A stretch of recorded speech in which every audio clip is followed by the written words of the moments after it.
All right, everybody, what's up? What's happening? Hey, Mr. Ledka's here. Just two people watching. We had four or five, so I'm sure some people will be back here momentarily. Yeah, So glad to have you on. And yeah, let's, glad to be here. I don't know a whole lot about you personally, but so what part of the country is Ledka in? I'm in Oklahoma. Oh, wow. Okay, so I did boot camp at Fort Sill and spent some Oh, time nice. in Lawton. And I'm telling you what, man, if you've never been out there, like a lot of people say, it's nothing but flat land, and when you're riding, it's just flat, and there's a lot of truth to that. But I was blown away at the fact that it can be like 105 degrees in the day, and then be like 45 degrees at night, and all of a sudden it's like when the sun goes down, you better get running in for somewhere warm because it gets cold, bro, like quick. Sometimes, yeah, yeah. The weather here is just crazy. I don't understand it at all. Yeah, it's just amazing to me how people told me like the desert doesn't have a lot of trees. When you're in the big open areas, there's nothing to hold in the heat. I didn't really believe it, but then when I experienced it, I was like, wow, that's like the biggest drop in temperature. So do you do any herping out there in Oklahoma? I used to. I don't do a whole lot anymore. Seeing and hearing everybody else talk about it a whole lot lately, it's got me all excited and wanting to. So, That's funny because I got like this abandoned, like big, huge, wide creek riverbed near me, and now it's gotten kind of full. And I know there's a ton of stuff down there, and I need to go down there and do some herping myself. But let's get into a little bit about what you got going on there now. Do you just particularly have ball pythons, or do you have other species and animals as well? yeah, only ball pythons right now. I plan on probably getting some boas and maybe a few other things. Maybe in another year or two. Once I got the ball python stuff pretty well figured out and settled in, and I can stop buying those. Right. And now, do you plan on? Is it like retics or like dwarfs or Burmese, like any, or when you could, I'm talking about the boas. Now I'm talking about pythons, but boas, like what type of boas? Man, I like them all, but probably some of the dwarf stuff, the key caulker or Corn Island, uh, Okay. something like that. And now, but particularly just snakes are really the only species you're interested in. You're not interested in lizards or monitors or stuff like that. I like lizards, and my wife doesn't. So she's not really into them. So I know she's not going to be any sort of help whatsoever. And I know every now and then, at least, I need to follow on her to, sometimes I Oh don't feel yeah. or something. So she No, loves you're snakes. exactly right. So she has no problem taking care of snakes if she needs to or anything. Yeah, no, that's awesome. So for Yeah. now, we're gonna do snakes. But no, I love lizards. I kept a couple of savanna monitors when I was a teenager. I used to catch a lot of desert iguanas out in Arizona when I lived out there as a little kid. Oh, oh, okay. All right. A Yeah. couple of wallas, but those things were hard to catch. Yeah, Chuck Walls. I've seen them gaining some more popularity lately. Though I've seen more videos on YouTube about them, and I've seen more people like have them up for sale too. So it's kind of interesting. I thought you couldn't own them. I thought they were like endangered or Yeah, you know I don't know. Honestly, I don't know a whole lot about Chuck Walla. the, So how many ball pythons does Mister Ledka have in his collection? I have 21 right now. Okay. And I'm waiting on three more that are. Damn, I need to turn that down. I've got three more either paid for and waiting on to ship or on payment plan still. Okay, gotcha. And I'm still shopping every day, but I'm just about done. I'm about tapped out. My funds have they've run out after all the racks and snakes and rat bins and rats and oh man, it's crazy. Yeah, man, when you get into pricing, like that's why I'm trying to build my own racks. I've got a pretty good PVC supplier near me, and I've learned how to do the heat tape and thermostats because when you look at like a ARS rack, $3,500, depending on the size and the tubs, like that's outrageous. That's half my reptile collection right there in one Yeah, bill. Like I can't imagine. yeah, they're uh, expensive. I bought an ARS after not too long of keeping. I ran out of room in the PVC racks that I bought. I bought some used 3 5-slot 28 quart PVC racks. I'm not even sure who makes them, but some guy down in Arlington was selling them on Craigslist when I was looking at getting into snakes, and I knew I needed racks. I searched everywhere, contacted a couple places. Everywhere was like 12 to 20 weeks out. Oh yeah. I was like, man, I want to start getting stuff now. So I Yeah. drove like the 3 hours and paid that guy basically full price for 3 used dirty racks. Wow. Well, you gotta do what you gotta do. Yeah, it was either that or pay the same price, wait 12 weeks for the same thing, but it would have been brand new and clean. But Yeah. it's PVC, you just wash it off and go on. Now, one thing I have noticed by watching you on the P&E show and on some of the live streams at night, and that I'm very jealous about, because I've got a little bit of a knowledge of genetics as far as how they work, like the Mendelevian squares and that type of stuff from biology in high school. I was fortunate enough to take AP biology in the 10th grade, and I remember a lot of the genetics as far as how codom and dominant and heterozygous genes and allelic stuff and all that works, but I am completely ignorant by admission about ball python morphs, and it seems like every day when I think I have something figured out, I read or I hear something that contradicts what I've heard, and the whole when you look at a list in such like Morph Market, and there's like, oh my god, like 100 freaking genes, and trying to understand how those genes interact with each other, which ones don't interact with each other or can cause fatal problems. But it seems like listening to you have a lot of knowledge about that. And like, how did you come about that knowledge? Just reading and watching and taking things with a grain of salt, and more reading and more watching, and then by the time you see 4, 5, 6 reputable people basically saying the same things and stuff, you can pretty well take that as that's truth, kind of, or at least that's kind of what I'm doing. I mean, you got nobody else to trust, basically, unless you've done these things yourself. And I'm totally brand new, but I mean, I've probably got thousands of hours in the researching and looking. I'm looking at them every single day.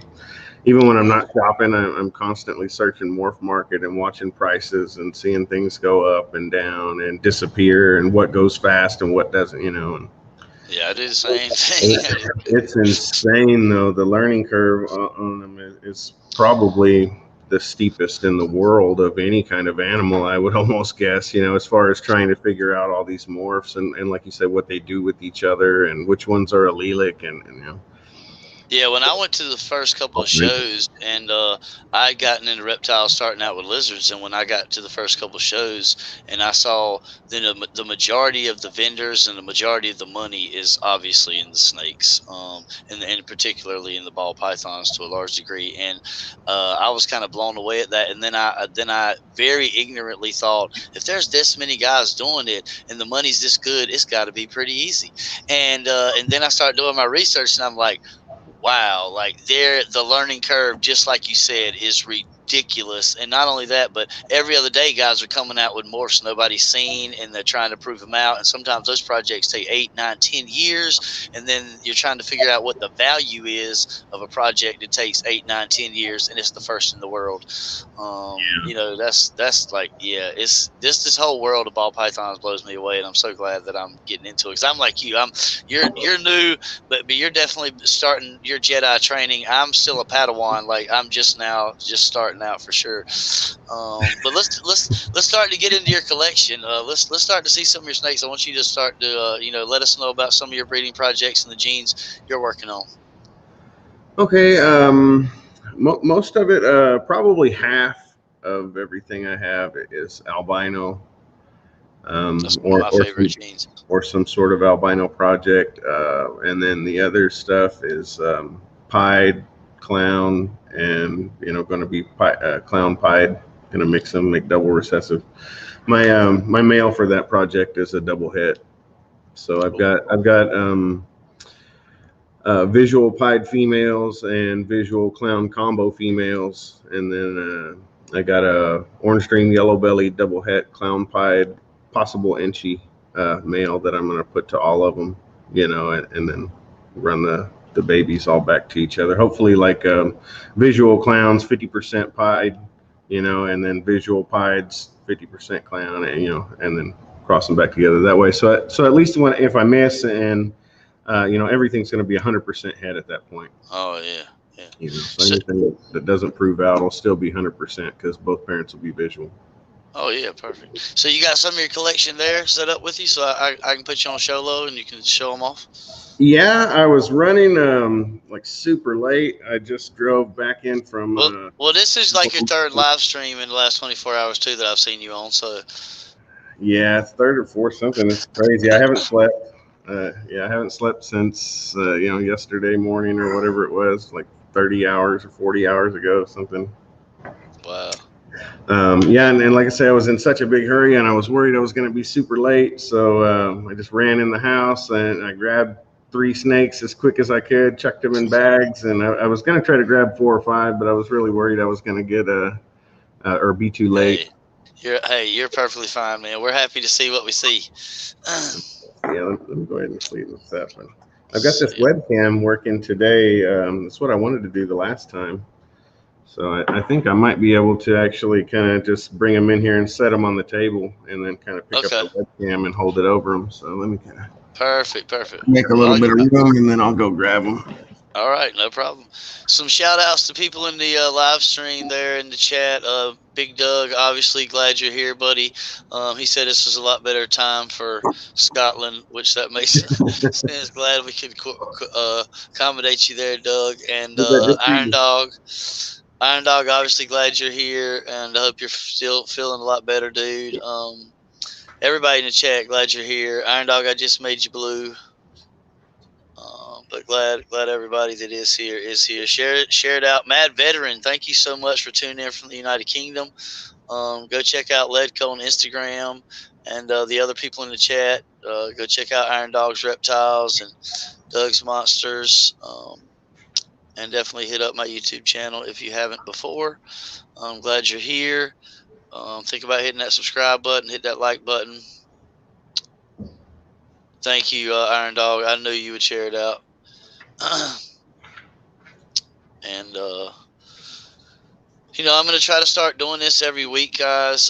Every Sunday. I'm hoping to have Venom, Wonderful, or could possibly, if it works out, could have Clint from Clint's Reptiles here next Sunday for an hour show. But I'm going to start doing this every Sunday about 5:30. Trying to keep from conflicting with other people's live streams, and not because I'm mainly because I'm trying to not take people away from other streams, and really because I don't want to miss the other streams. I enjoy watching the Iron Animal Show and My Animal House and the P&E show. I'm trying to make sure that my show does not contradict those streams, so that people can see them both, and so that I can see those streams. But all right, you got them there, buddy. I'm gonna put you on the solo so we can see what you got. Yeah, I got the box here beside me, and I'll just go ahead and I'll pull them out one at a time. I don't know if you really looked at it closely either, but your the thumbnail I made, I didn't realize till I posted it, and it was up for a few hours, that my program that crops out the background, it cropped out part of your pattern on your pie and made it look like it was like completely see-through. I did see that, and I thought that one was kind of cool, and I noticed that was kind of cool. Mark on the other one, but it's no big deal. All right, let's see. These bags are a little janky. All right. Like I said, I think I'm going to try this, and we'll see how this works first. This might work better. Hey, I'm a rookie at this too. I mean, last time my phone went dead and I dropped the stream for 10 minutes in the middle of the show. So, oh my goodness, that snake is freaking gorgeous. You see that pretty good? Yeah, it's coming up really good. I mean, the yellows are really showing up because I've got the stream up on my TV too, and those yellows are really popping on my TV. Is that a lavender or is that a gray? It's a Toffino. Okay, it's a Toffino. No, I'm just saying that coloration. It looks like grayish on one of my screens, but it looks pretty lavender on another one of my screens. Yeah, the light's not really catching everything, and she's that looks really good. Probably pretty close to going in shed, so she's not looking as good as she does sometimes, but it's still not too bad. She looks pretty good. But yeah, Now, yeah, she's just a Tofino, no codoms or anything. well, now, personal question for me is that I definitely was looking at Tofino's because I'm trying to add to my breeding pool, and I found one that was really cheap on Morph Market, and then this a buddy of mine, I sent him a picture, and he said that's not. I don't think that's a Tofino. Asked for pictures of the parents, and then they couldn't provide pictures of the parents either, and kind of had a janky story of where they got the snake from and how they knew it was a Tofino. So what do you think is the market price of a female Tofino subadult? Mm. Oh well, a subadult. Something maybe you could breed next season. Yeah, probably. Well, I don't know. A lot of times it doesn't seem like a few hundred grams doesn't always make a big difference. Right, in the price. Because I've Versus seen them. maybe over 1,000 kind of gets where Yeah. kind of do. I noticed, but Because I think it's somewhere between 800 to 1,000. Unless, well, what do you it think? probably should be if it's a pretty big one, because they always double, triple, quadruple basically over the hatchling price essentially. Right. Yeah. And it's probably about 350 for one of these right now. I'm just guessing. I haven't looked right, but the prices just keep going up on everything. Yeah, now, and that's another question I have for you as somebody that's getting into it, because what I've noticed, because I initially got into reptiles as into the lizards, and then I started rescuing, and I got a lot of animals off of Craigslist, and I seem to notice a pattern of the same people posting that would buy animals and then turn around and sell those same animals a couple months later in a Craigslist posting a couple of miles down the road, and I'm wondering, like, what do you think and I don't approve of that necessarily, but what do you think about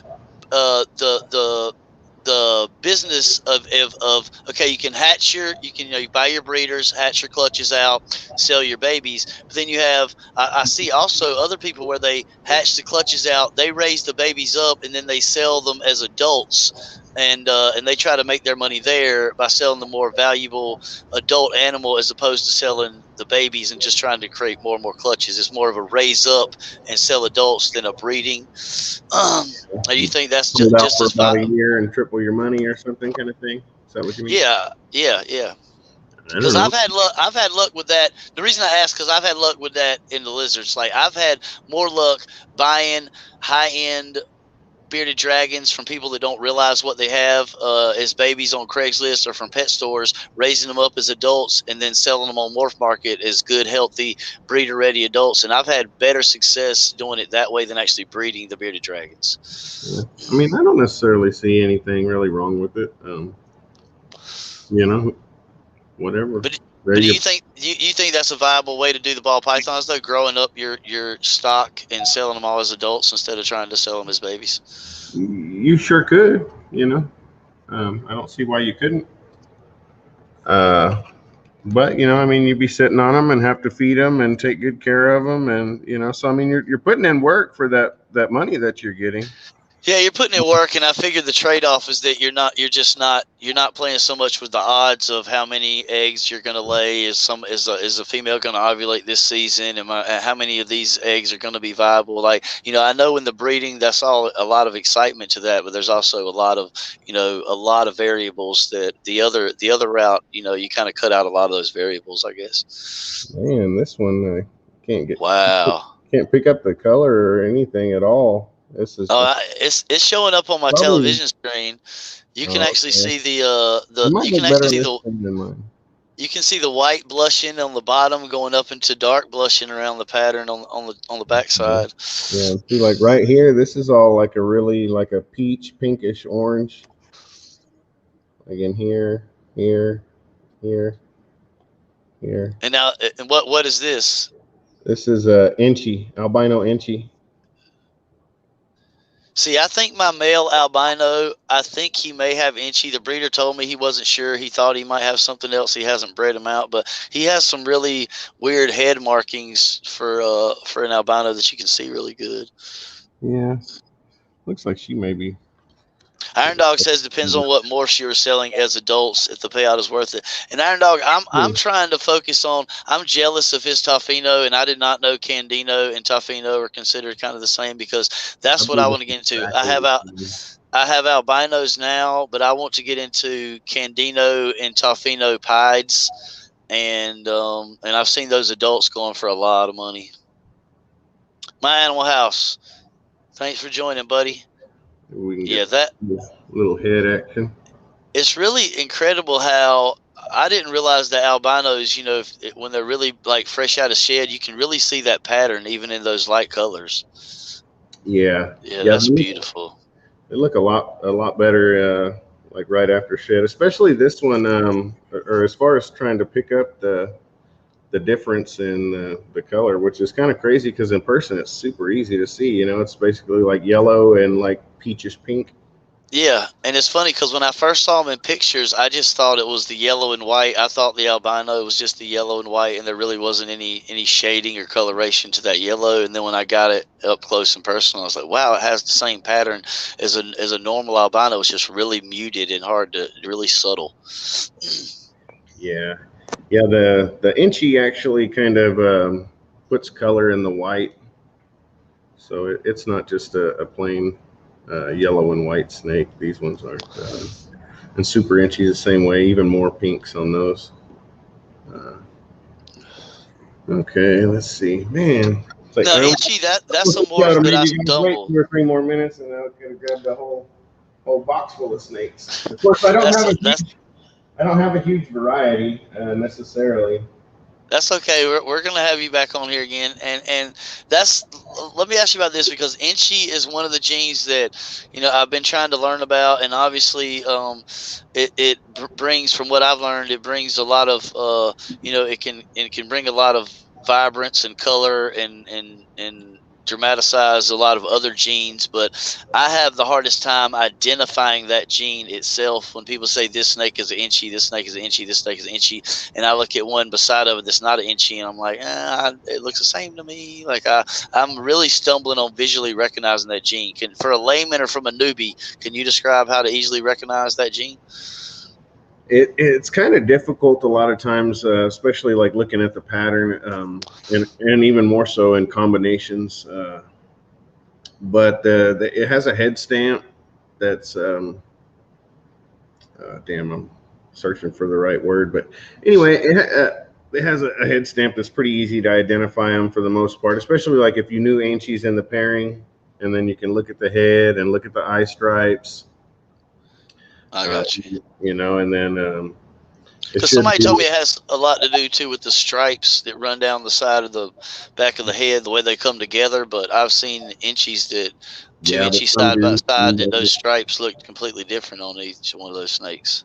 Yeah, you know, and it's difficult. Like, you know, I was saying that male that I bought from TSK, you know, that's from the Snake Keeper. They've been doing this for like 30 plus years, you know, and they sold that snake to me as possible Inchy because they can't tell either. Oh, wow. Wow.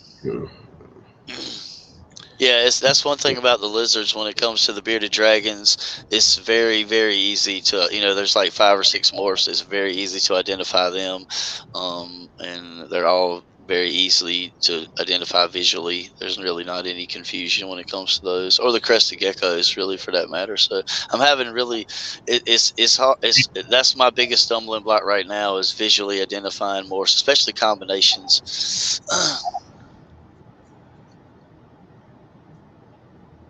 Okay. Maybe can you see it on? I'm digging the shirt. That's a Bob's Balls shirt. Yeah, yeah. Oh yeah. See, I love the lighter colors. Like I know some people are into the xanthics and the blacks and stuff, but I personally love the lighter colors. I love the yellows and the oranges and pinks. Oh, it's gonna come out now. That's the badass shirt.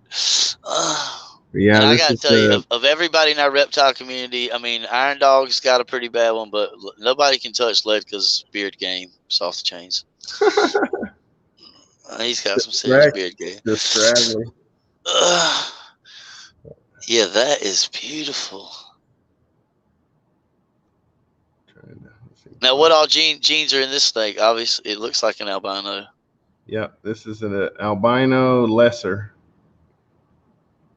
This Now, one. if you combine that with any of the other super lessers, like a super Mojave or a super lesser, you're going to get blue-eyed Lucy's out of that pairing. Yeah, breed it with another albino lesser, and you get red eye Lucy's. Now, I've never seen that, but I guess that's So like it's almost a white snake, red eye. the I guess that's like the real true albino ball python, though. If it has no color and the red eyes, it's almost like a true albino, huh? Yeah, but yeah, so that's what she, her and her sisters and cousins and stuff are gonna make. I bought this one. This one was one of the first batch of snakes that I bought from Garrick DeMeyer, and I fell in love with this thing like right away. And I did some more looking, and I was like, I think I just want to start a rail project. Uh, so I ended up, I called him back, and I bought four more. Well, now what? Because I want to make sure that I Yeah, don't you want can to be prove it sticking out. around for 5 years hitting one. I want to make Yeah, 4 or 5 in the first season, hopefully, if I can get more than one girl ready. So yeah, yeah. I have That's four of these and one albino Mojave.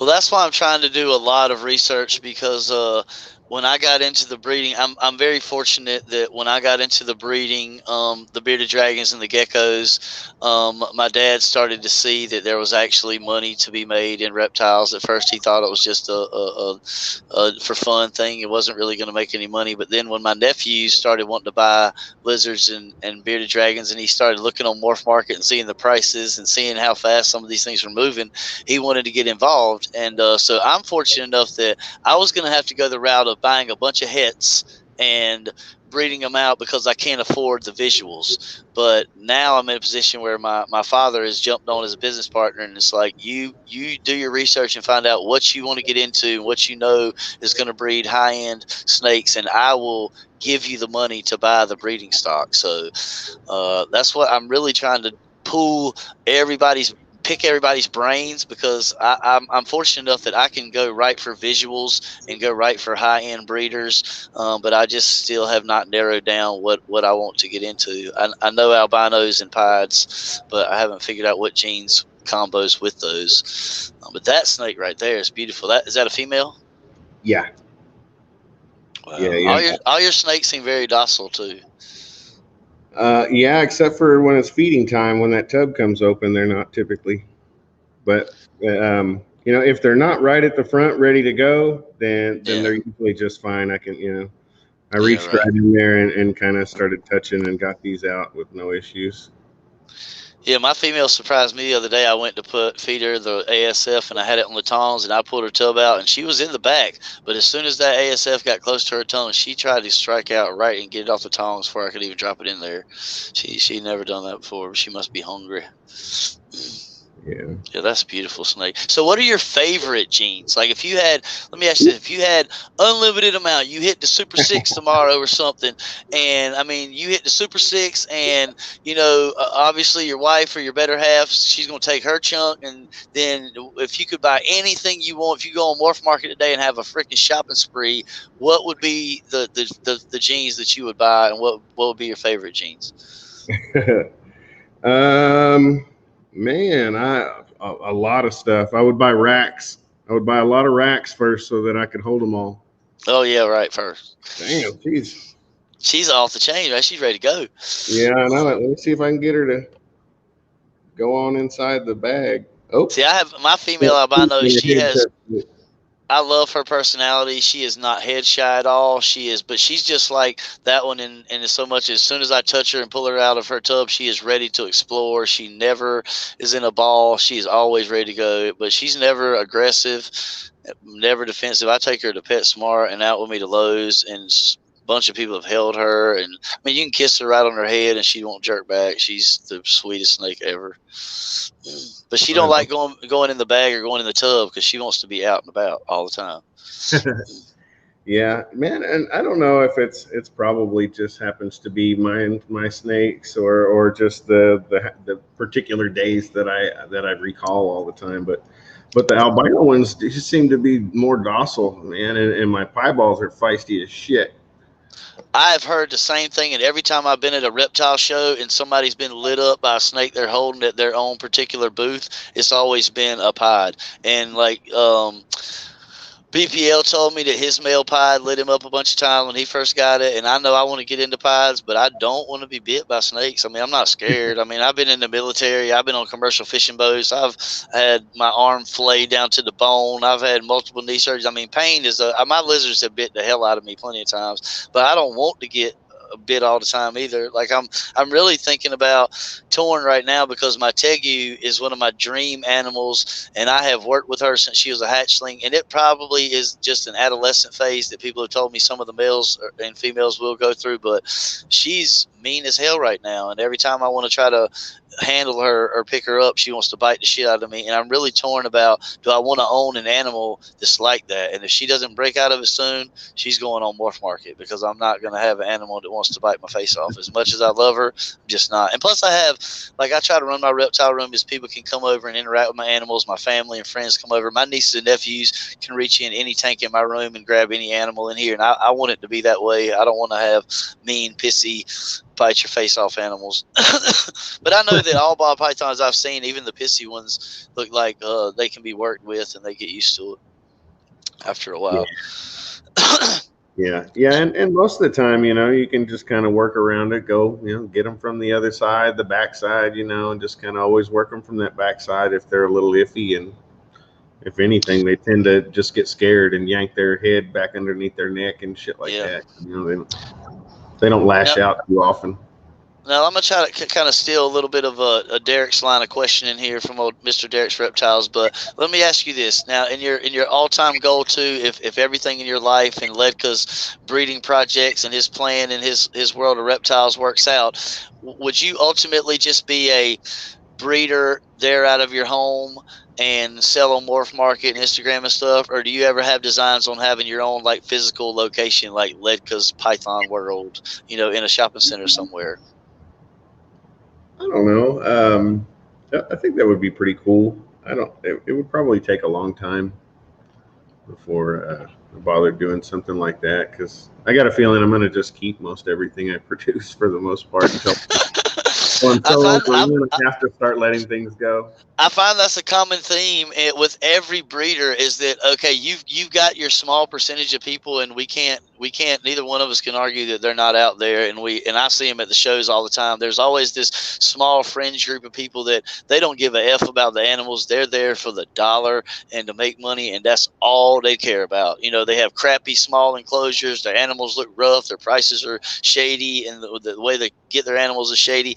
But then it seems like majority of people, though, are genuinely in it because they love the animals. And I find that every time I put an animal on Morph Market, particularly if it's one I have any time invested in, it's hard to sell it, bro, because I feel a connection with that animal. And the biggest thing for me is that I'm always worried that that person is not going to treat it or love it as much as I do and give it as good a home as I do, and so there's been times when I was almost at tears selling animals that I had every intention of selling just because they were hard to let go. And I know it's going to be that way. The more I produce, the harder it's going to be to let them go. Oh, yeah, I bet. And I see a lot of people saying, oh, this is going to be a holdback, this is going to be a holdback. And I'm thinking, that's not because that snake or that genetic has anything to do with what you're doing in the future. It's just because you like that animal and you love that animal and you don't want to sell it. Yeah. Like, that's your holdback reason.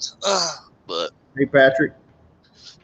Hey, Patrick, glad you're here. Everybody's been giving Patrick a hard time because he hasn't ate the Pinky Mouse lately, but you're welcome here, Patrick. Liz Lasco, glad you're here.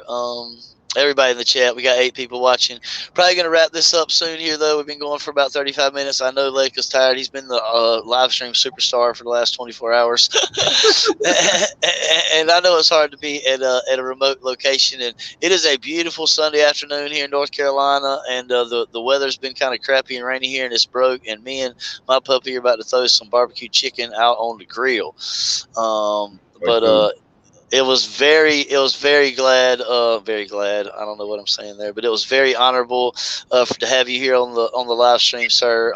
And like I said, we're going to be doing this every Sunday, 5:15, 5:30. I'm going to have Clint's Reptiles either next Sunday or the following Sunday, Venom Reptiles, and then at the end of the month, you guys who don't know him, go check out his channel, Johan's Exotics. The dude is from across the seas, I think Sweden. He is hilarious. He has a bunch of tarantulas, and the guy probably has the best graphics and intros and editing game of any YouTuber. And he's going to be on my channel soon. We'll see how that goes because he's from overseas, so I'm worried about lag issues. But he's already booked for the end of the month, locked in.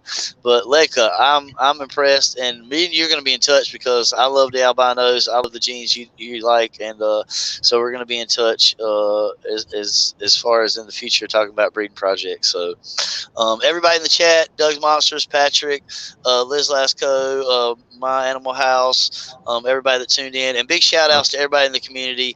Iron Dog, My Animal House, Reptile Feedings, Ball Python Love, Host Ways Exotics, Kurtwood 75, a lot of love out to all you guys. Tavian, Not Lose, Fitz, KY. Everybody go check out their channels. Most everybody here already knows about those guys, but anybody who watches this stream later, go hit those guys' channels up. And Ledka, I think you're just on Instagram, right? Yeah. I think I might start doing some stuff on YouTube. We got to get you into the YouTube game, man. Just get you a couple cheap little crappy apps on your phone or your computer, and you got the personality. I think you'll be good at it. Yeah, I might give it a shot. But it looks like you're about to hit 600 subscribers.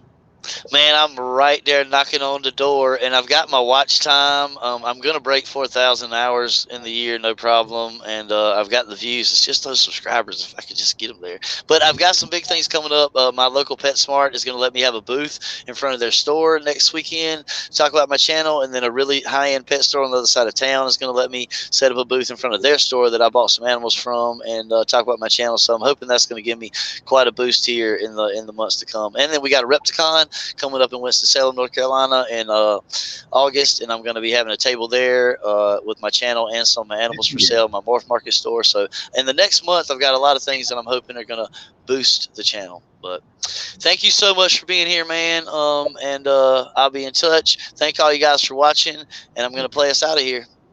All right, cool, man. Thanks for having me. You're welcome, sir. All right. Peace.